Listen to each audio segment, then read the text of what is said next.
है एवरीवन, कैसे हैं आप सभी। मैं शरद कुमार चौरसिया आप सभी का बहुत बहुत स्वागत करता हूं हमारे YouTube channel career in action पे। लगन आपकी, एडवाइस हमारी। दोस्तों, अभी माइनिंग इंस्पेक्टर का एग्ज़ाम 10 तारीख से है और हम लोगों ने अभी 10 का दम राउंड जियोलॉजी पोर्शन के लिए निकाला है। ठीक है, अब एग्ज़ाम से पहले जितना भी हो जाएगा ये हम लोग आप लोग के लिए करा देंगे। ओके, और हम और शिल्पा मैडम दोनों मिलके ये कराएंगे। ओके, एक दिन में 10 क्वेश्चन, फिर अगले दिन 10 क्वेश्चन। ठीक है, जो भी है जितना भी हो पाएगा हम लोग करा देंगे। ठीक है, आप लोग बस एक बार पढ़िएगा, मतलब रिवाइज करते रहिएगा, जो भी हो जितना हो सके एग्ज़ाम से पहले एक बार आप लोग इसको डेली पढ़ लीजिए करिए। ठीक है, और हो सकता है एग्ज़ाम में आ जाए। ठीक है, बाकी हम लोग तो करा ही सकते हैं, एक्सपेक्टेड क्वेश्चन तो करा ही सकते हैं, बाकी आना ना आना वो तो डिपेंड करता है एग्ज़ामिनर पे। ठीक है, अगर आ गया आप लोग के लिए तो किस्मत बहुत अच्छी है, और नहीं आया तो फिर कोई बात नहीं, पढ़ने से कुछ घाटा तो होगा नहीं। ओके, नेक्स्ट फिर कभी काम आ जाएगा। क्लियर, तो आप लोग इस पर फोकस करिए। और बस मुश्किल से कितना दिन बचा है, आज 2 तारीख हो ही गया और 9-10 से पेपर ही है आप लोग का। तो जितना हो सके एक बार में सब, जितना भी इस वक्त आप रट लीजिए, पढ़ लीजिए, समझ लीजिए, जो करना है कर लीजिए। ठीक है, बस आपके पास टाइम नहीं है, जितना हो रहा है जितना मिल रहा है आप लोग करते जाइए। ठीक, बस एक बार एग्जाम क्वालिफाई करने की देरी है। ठीक है, तो इसलिए आप लोग फोकस करिए इस पे। बाकी हम लोग आप लोग को सपोर्ट कर रहे हैं, जो भी चाहिए, जो भी जहां से भी मिल रहा है हम लोग सब कुछ ला रहे हैं। ठीक है, एक बार एग्जाम क्वालिफाई हो जाए आप लोग का, बस उसी लिए तो आप लोग भी पीछे मत हटिए, सब आप ही लोग के लिए ही किया जा रहा है। क्लियर, तो चलिए स्टार्ट करते हैं 10 कदम राउंड। ओके, बिना देरी किए हुए पहला क्वेश्चन कह रहा है, the astronomical unit express the distance of. एक एस्ट्रोनॉमिकल यूनिट है, वो एक्सप्रेस करता है कौन सा डिस्टेंस। पहला ऑप्शन दिया है 1 स्टार फ्रॉम अनदर स्टार, दूसरा 1 प्लेनेट फ्रॉम अनदर प्लेनेट, या the planet Earth from the sun, and fourth none of the above. तो इसका आंसर हो जाएगा the planet Earth from the sun. ठीक है, याद रखना, planet Earth from the sun ये एस्ट्रोनॉमिकल यूनिट एक्सप्रेस करता है। ठीक है, इस डिस्टेंस को। Clear, next question number 2, 1 astronomical unit is equal to. एक एस्ट्रोनॉमिकल यूनिट किसके बराबर होता है।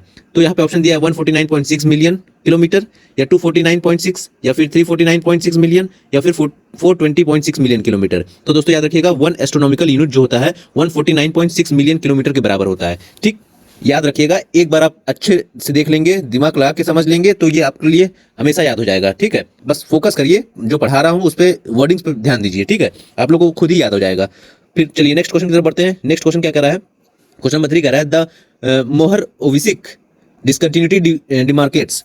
ये जो मोहर ओविसिक डिसकंटिन्यूटी है, ये किस चीज को अलग करता है। डिमार्केट्स मतलब अलग अलग करना, मतलब भाग में विभाग करना। ठीक है, तो यहाँ पे ऑप्शन दिया है inner core from the outer core, outer core से इनर कोर को अलग करता है। दूसरा, आउटर कोर को मेंटल से अलग करता है। तीसरा, क्रस्ट को मेंटल से अलग करता है, या फिर upper layer of the crust from the lower layer of the crust. तो दोस्तों याद रखिएगा, इसका आंसर 3 हो जाएगा, the crust from the mantle. ठीक, the crust from the mantle, crust को मेंटल से अलग करता है। ओके, नेक्स्ट क्वेश्चन 4 की तरफ बढ़ते हैं। क्वेश्चन नंबर 4 कह रहा है, the ozone layer is located in which sphere. जो ओजोन लेयर है वो कौन से स्फीयर पे रहता है। जैसे एटमॉस्फेरिक स्फीयर होता है ना, ट्रोपोस्फीयर हो गया, स्ट्रेटोस्फीयर हो गया, एनोस्फीयर हो गया, एक्सोस्फीयर हो गया। तो हमारा जो ओजोन लेयर होता है वो कौन से स्फीयर में होता है, इसमें पूछ रहा है। तो दोस्तों याद रखिएगा, stratosphere, option 2 is the correct answer. Okay, stratosphere में हमारा ओजोन लेयर होता है। अच्छा, इसके अलावा यहाँ पे आयनोस्फीयर दिया हुआ है। अगर एग्जाम में पूछे कि रेडियो वेव्स कहाँ से रिफ्लेक्ट होते हैं, तो इसका आंसर हो जाएगा आयनोस्फीयर से। ठीक है, रेडियो वेव कहाँ से रिफ्लेक्ट होते हैं, आयनोस्फीयर से। और ओजोन लेयर कहाँ पे लोकेटेड है, ऑप्शन 2 स्ट्रेटोस्फीयर में। ओके, नेक्स्ट क्वेश्चन नंबर 5 पे बढ़ते हैं। क्वेश्चन नंबर 5 कह रहा है, carbonation is the action of. Carbonation ये एक्शन है किसका, carbon dioxide on the limestone rock. Option 2, atmospheric carbon dioxide mixed with moisture on rock of suitable composition. 3, atmospheric carbon dioxide on iron containing rocks, या फिर 4th, none of the above. तो दोस्तों इसका answer हो जाएगा second, atmospheric carbon dioxide mixed with moisture on rock of the suitable composition. Okay, याद रखिएगा, option second is the correct answer.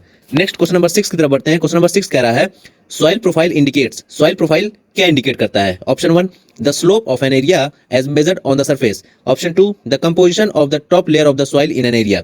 Option 3, the character of weathering as reflected by the type of weathered product up to a certain depth, and option 4, none of the above. तो दोस्तों याद रखिएगा, जो question number 6 है इसका option 3 is the correct answer. ठीक है, 3 जो हो जाएगा करेक्ट आंसर हो जाएगा, the character of weathering as reflected by the type of the weathered product up to a certain depth. Okay, question number 7 की तरफ बढ़ते हैं। क्वेश्चन नंबर 7 कह रहा है, loess is the name given to. Loess एक नाम है, ये किसको कहते हैं।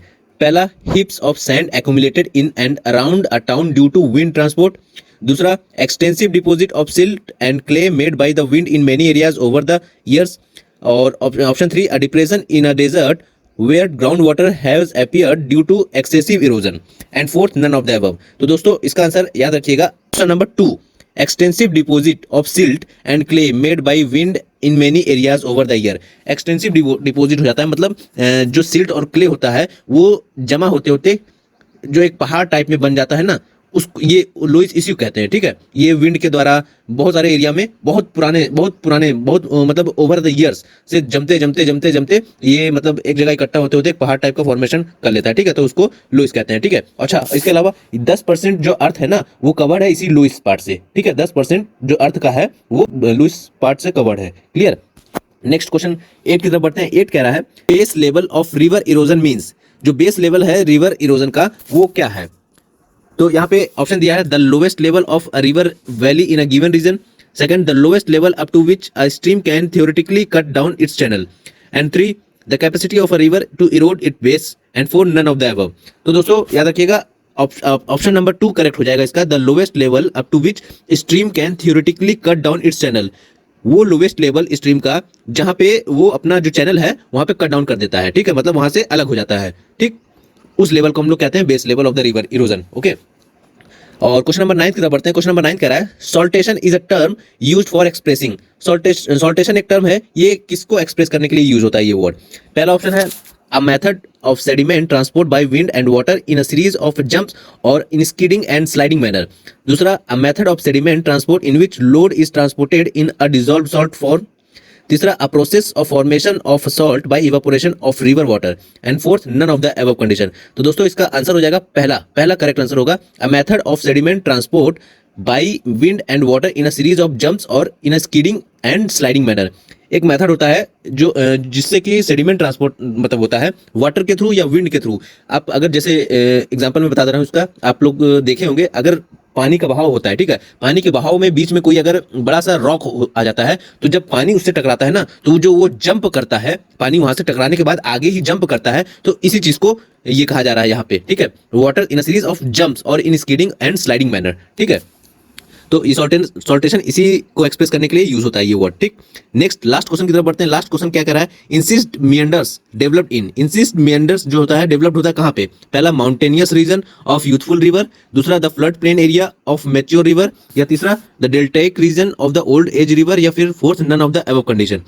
आंसर हो जाएगा इसका पहला the mountainous region of the youthful river. ठीक है, ये आपका जो मियंडर्स है, पहले मैं बता दूं मियंडर्स जो होता है ये कैसे बनता है। ये रिवर अपना रास्ता टेढ़ा मेढ़ा करके जिगजैग पोर्शन में बना देता है। ठीक है, जिगजैग पोर्शन में मतलब राउंड शेप में कर्व शेप में बनाता जाता है। ठीक है, तो वो मियंडर्स होते हैं। ठीक, अच्छा वो मियंडर्स कैसे होते हैं कि वो जो होते हैं मियंडर्स कैसे बनते हैं, वो हॉरिजॉन्टली आपका वो इरोजन होता है उसको मियंडर्स कहते हैं। और इंसीज्ड मियंडर किसको कहते हैं, जब वर्टिकली इरोजन होगा उसका पार्टिकल्स का, तब ये इंसीज्ड मियंडर्स बनता है। ठीक है, अच्छा ये कहाँ पे, ये रिवर के बेस पे पाया जाता है। ठीक, तो ये आपके 10 क्वेश्चन थे, बाकी आपका शिल्पा मैडम कल का कवर करेंगी। ओके, तो आप लोग इसको पढ़िए, ध्यान दीजिए और वीडियो को लाइक करिए, शेयर करिए, सब्सक्राइब करिए, और इसके अलावा आपको और भी टॉपिक पे जो चाहिए उसको आप कमेंट करिए यहाँ पे। ठीक है, हम लोग अवेलेबल है अभी एग्जाम से पहले आप लोग के लिए, हमेशा डे नाइट वर्क कर रहे हैं। जितना क्वेश्चन ला रहा है एप्टीट्यूड का आ रहा है, और जितना भी पेपर 1 पेपर 2 पेपर 3 का शिल्पा मैडम भी बहुत मेहनत कर रही है इस चीज में।